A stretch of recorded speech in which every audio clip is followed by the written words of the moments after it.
With less than an hour to go in the transfer window, Celtic have finally got their man. They've sealed their Idah loan. Finally, it's confirmed Celtic have signed the Norwich striker. He has scored 17 goals in 115 appearances for Norwich. But I think the most important thing for that is 7 of them have came this season. So he's had his most prolific season so far this season, which is what you would want to hear.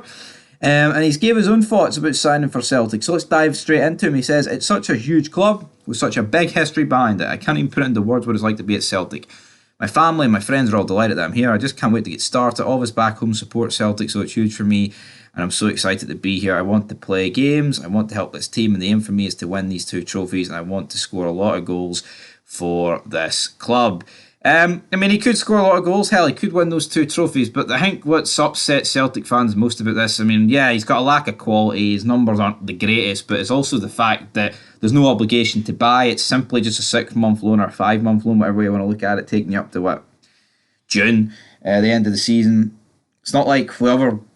Clubs, I guess Kilmarnock haven't signed Fanfino on a permanent, but that's still a great deal. That's still, for me, the signing of the window, but it's not quite. Yeah, but then it's also one of those ones where you don't want the obligation to buy where you kind of have to, even though you don't really have to, but you don't want to have to be signing the guy at the end of a loan that's shite at the end of the day. But yeah, we'll have to wait and see.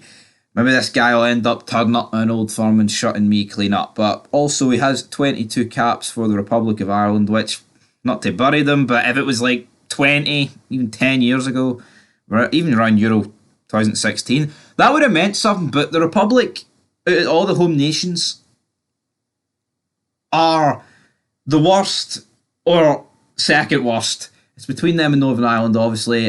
Wales are a distant third for me, and then obviously you've got us in England. But yeah, it's not what it used to be with the Republic of Ireland. They are pretty mince. They get scudded by like Azerbaijan every other game, it seems like. But will this be the sign that takes Celtic to the next level? Well, not according to everyone. You've heard Chris Sutton's thoughts. You've heard pretty much everyone on Twitter. People greeting about this, saying, "Oh, season tickets are going to get thrown at the door, ripped up, because this guy's not going to help us win the league. This guy's not going to help us win the Scottish Cup."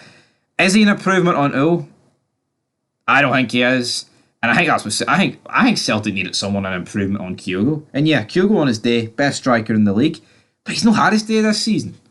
And yeah, you can look at it being his fault. You can look at it being Brendan Rodgers' fault. But the fact is, he's out of form. And you need somebody to be able to push him. O's not really doing that. And I don't see this guy doing it. This just seems to be, holy fuck, we're signing no one. We're Celtic Football Club. What will they lap up? My name's Peter Lawwell. My name's Dermot Desmond. Irish guy. That sounds about right. And also, it's been called that the fact it's a championship move. Like, oh, years gone by, they would have signed him from at least the Premier League on loan. Yeah, but I think the way the market's going, the Championship, just look at the amount of money. I seen a move today, 18 million. Some guy I've never even heard of going from Blackburn to Crystal Palace. Fucking 18 million. Like, that's insane. 18 million for a guy you've never even heard of. See, like 10 years ago, see if someone went for 18 million, you would have heard of them. See, now people are going for like 40 million, man, 30 million. You're like, who's that? Like, look at, like, was it last win? No, last season. It was about what, two years ago when Chris Wood went to Newcastle. 20 million, or was it 25 million for him? That guy, that bag of shite up front. Anyway, shows you how bad that window was, though. He was signed for 25 million, and it still wasn't the worst signing because, of course, it was Aaron Ramsey. But anyway, guys, we're back with a transfer roundup at the end of the night. That's all the big ones for me. Of course, Celtic and Rangers, they've wrapped up their signings. 2 awful windows for me for both clubs, honestly. Did not pish. It is. No, I don't give a shit what anybody says. It's really bad windows for them. You know what, right? I think they've sold pretty well. They're not all over the line. They've loaned out the right players. But in terms of who they brought in, I just look at it. I think Rangers get the nod over Celtic, right? But part of me doesn't want to give them the nod because we haven't got a striker. Celtic needed pretty much improvements.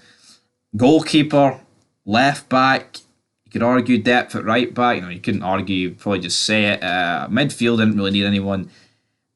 Wingers, I guess they could have done with one more that was actually, I don't rate Nicholas Kuhn. And up front, they needed someone to challenge Kyogo. Honestly, if I was to pick who won between them, I actually don't know who I'd pick between the both old firms. I mean, Rangers signed 3, Celtic signed 2. On paper, it looks much better for Rangers because they've brought in a midfielder in Diamonde who looks like he's got really good potential, but it's in an area Rangers didn't really need improved. Then you've got Fabio Silva, who, he's wonder kid, plays in the Premier League, a lot of potential as well there, but he's up front, he's a number 9 sort of guy. Even though he's pish and he doesn't know where the back of the net is, he's not scored for Rangers yet. And then you've got Cortez, who we needed a right winger, so I can't really say too much negative about him, but Rangers needed a goal scorer. Celtic pretty much needed like a player at 5 positions, and they've signed them in positions that didn't really need, because yes, they've brought in a guy they need up front, but it's like Rangers bringing in Fabio Silva. It's 2 guys that just won't cut it. If Fabio Silva, right, can't produce goals, he may as well just be worse than Dessers. And his goal return has been since he's come in.